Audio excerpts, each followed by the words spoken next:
It is just one of the biggest games we've ever done. So many planets, so many places to go, so many characters.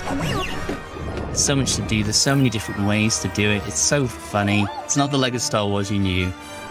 We said, right, let's give the fans everything Star Wars, we're going to give them the galaxy.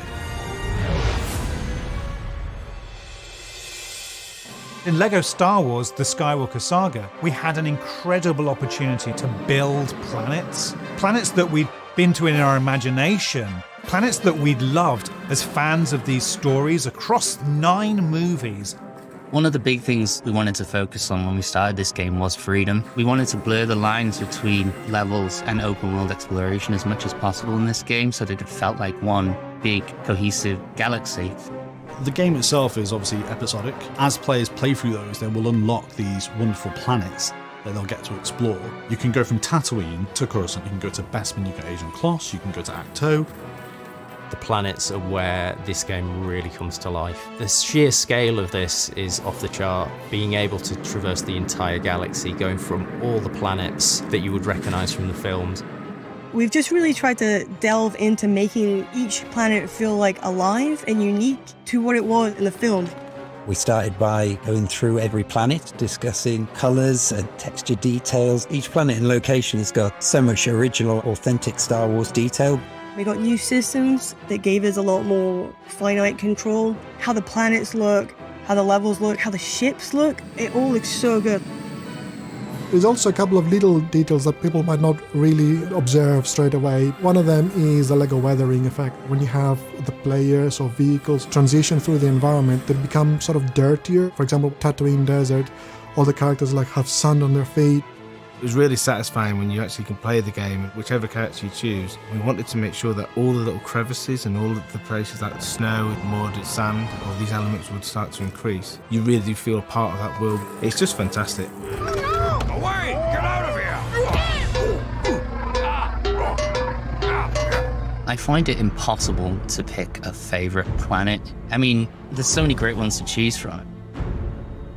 Cloud City in Bespin is a great one because it's such an auditory experience. You got all the ships flying past you and you got all the people walking around. The first time I landed on Naboo, you come through a clearing of trees and you just see the lake and you have the sun and the clouds in front of you and the sun's reflecting off that. It's absolutely beautiful. My favourite planet is Endor. I was just the right age to get excited about Return of the Jedi. I loved the Ewoks. Just go to all of them.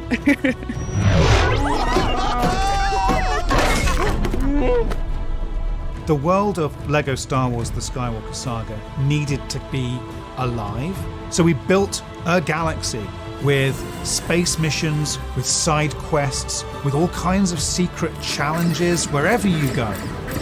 My favourite mission is on Tatooine, and it's being able to feed the Sarlacc pit, going around and collecting things to feed to it is just a joy. There's a mission in the game in Echo Base, and I just really love the Wampa in it. He's so nervous and he doesn't want to get like caught, and you're just trying to help him sneak out the base. There are some missions where the player will follow a string of missions. That mission giver might send you from Acto to Exegol, and you've got to travel across the galaxy and finish that mission. And that's something new we haven't actually done in previous games so much. Within our game, there's a lot of collectibles, and the Kyber bricks are something the players are going to find throughout the planets. These are awarded in puzzles and sometimes can be awarded in missions. Along the way, you can get distracted by all sorts of like collectibles and missions to take on, and before you know, you realise I haven't continued the story in about half an hour. I've been too busy collecting Kyber bricks. Completing missions and other events are how you unlock your favourite ships to fly around and your favourite characters. You'll see characters in this game that you have never seen in any of our Star Wars games. We created them just for this game. I really love that you can play as Mama the Hutt, which I think is just great because I want to be Jabba with lipstick on. Characters such as Yaddle. Babu Frick is hilarious because he's so tiny.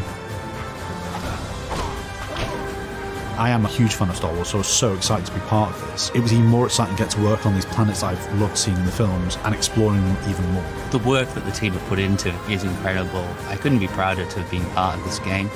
We were able to capture so many worlds and bring them all together and really create them the way that we wanted to is something that I'll always be proud of.